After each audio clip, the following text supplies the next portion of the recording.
So, after a couple of years of looking into what difference perhaps I could make, and a lot of analysis, I came down to a final decision after consulting with my wife, of course, and family and friends as to whether I would take this journey or not.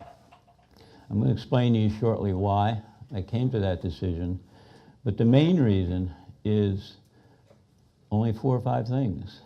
For God, for the country I love, for my family, for my children, my granddaughter, and the train I see coming down the track. And it's not a light on a coming down, it's a train coming through the tunnel. And the concerns I have over where this country has gone in the last 5 or 7 or 10, actually even 40 years when it comes to immigration, I felt I need to step in.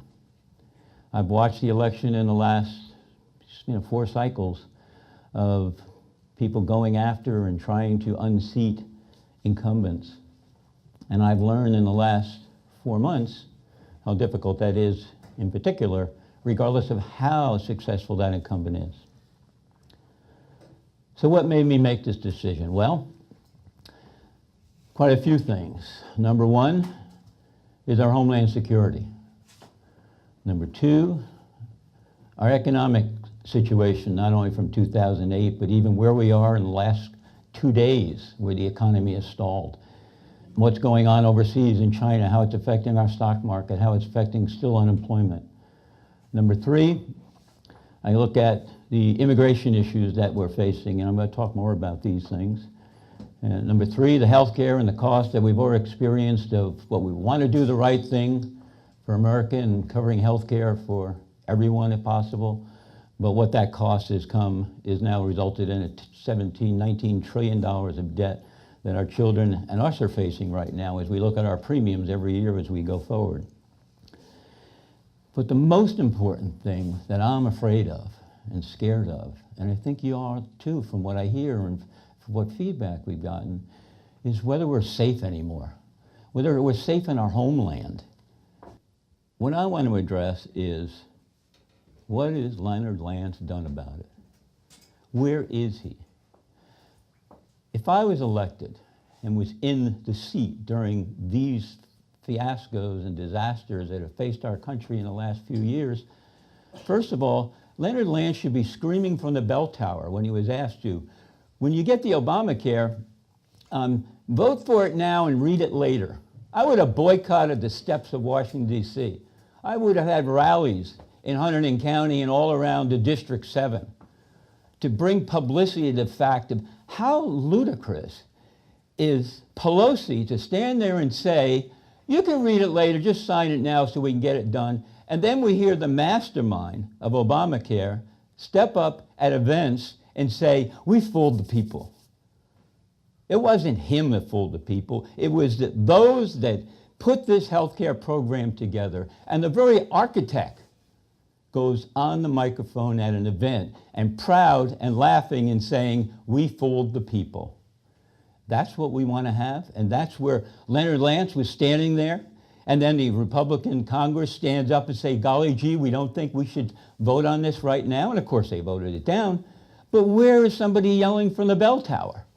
So let me tell you a little bit about me, who I am, and where I came from, and my roots. I was born in New Jersey. I was family got married in New Jersey, my parents in Rutherford.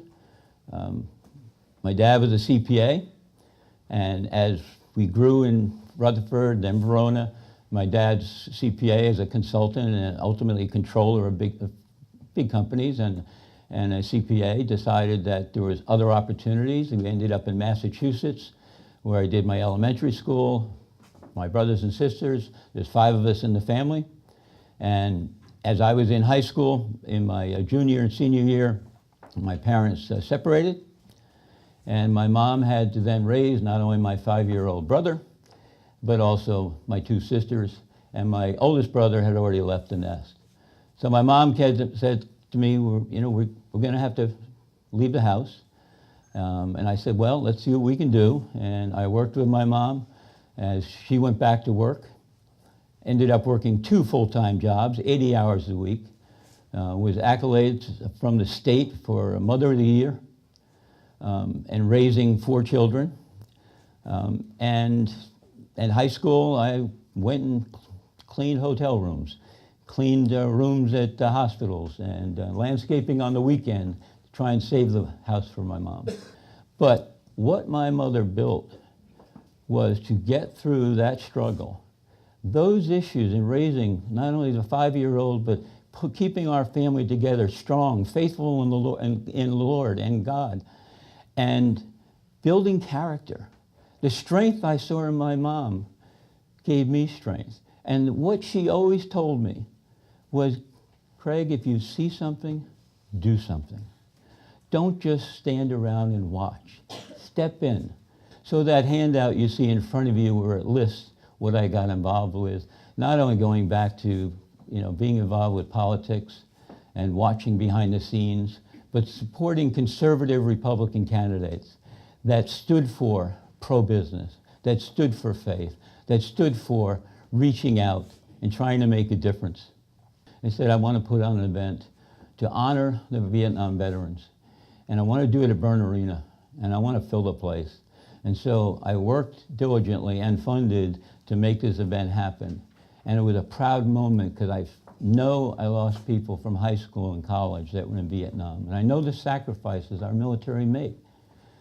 And so for me, it was a joyful moment to see the moms that were there that lost their children, and also to see the veterans that stood up and were proud to be part of their sacrifice for the country. And I said, well, Leonard, how are you addressing all these issues that are going on? And how is this going to change while you run for re-election? And after some discussion, we finally got to the bottom line. He said, well, Craig, he said, I need you to tell you a story about me. Okay, I'm open. Tell me a story. Well, I come from a family of three generations of politicians. We go back to, and then he talked about Betsy Ross. Then he talked about the Mayflower. And he went on for about 10 minutes. And I sat there listening patiently as perhaps my blood pressure was rising a bit. And I said to myself, Craig, sit back, listen, wait till he's done. So when Leonard was done, I reached across my table and I said, Leonard, respectfully, not only are you out of touch with reality, not only do you think you're entitled, but you're wrong. Because if you think entitlement is going to keep any congressman in this day and age, in this cycle, you're wrong. And you're not doing anything about it. And you're not speaking up to the issues that have to be taken care of. And he looked at me and said, what do you mean? I said, what do I mean? You feel you're entitled because you have 3 generations of politicians that have been part of collecting checks from the government. And when I look at your record, I look and say, well, what are you doing to scream and yell about the things that are going on in the country? I don't mean sending out a cute postcard or sending out a letter that this is what I did last week or last month. I mean results. My mission is first and foremost to represent the people. I want a chance to be in that seat to see if I should look back at Leonard if I win and say, I was right. Or, Leonard, were you right?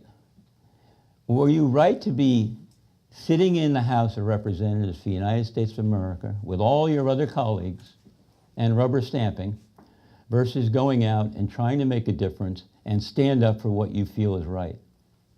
If I'm not happy with the leadership, with Paul Ryan, if I'm not happy as to what the majority is, I'm not going to sit there and pull the lever and just say no.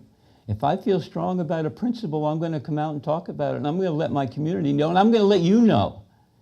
And if your feelings are to join the rally and to make our voices heard and to be heard and not ignored, then I want to be your representative to make that happen. Because I've watched for too long behind the scenes, and it's not happening. Even those that I helped get elected, they change over time. They get too well comfortable. They want to get reelected. They're more important about working as soon as they get elected, about getting reelected, instead of showing their constituency what results they're going to get. And I can't tolerate that anymore. And that's what brought me to the point I'm at now.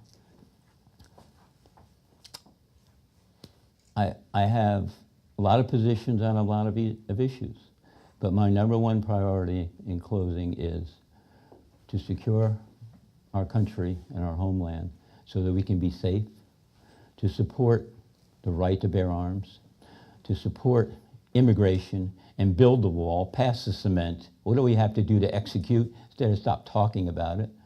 To look at the refugee situation not just as a Muslim issue, because 90% of Muslims are not militants. And I don't like characterizing it of just blocking we should be blocking all immigration and refugees right now so we can do a vetting process properly. It's not like picking at one particular religious group and saying that that's the problem. So, in conclusion, and as the journey begins, I'm trying to show the accountability that has to be put on all of our congressmen, elected officials. And if they're just going to not show up to events, if they're not going to be part of the solution, and just going to pull the lever all the time on incumbents, then things won't change. And unless we all stand up, unless every one of you in your room, if you believe the message, are become missionaries for the message I'm trying to get out there, we have to start to develop a way of cleaning house and bringing in people that are passionate for the solutions that this country needs very badly. So today, yes, I am going to announce that I'm running for Congress in District 7. The campaign and the announcement will be made public in the next couple of weeks, and the date will be set for the kickoff based upon what dates are convenient, not only for the facility, but also to make sure that I get the message out early as to what my intentions are. I want to thank you all for coming tonight, and God bless America, and God bless this country, that we can see change that's going to bring a difference, accountability, and results to turn things around. Thank you.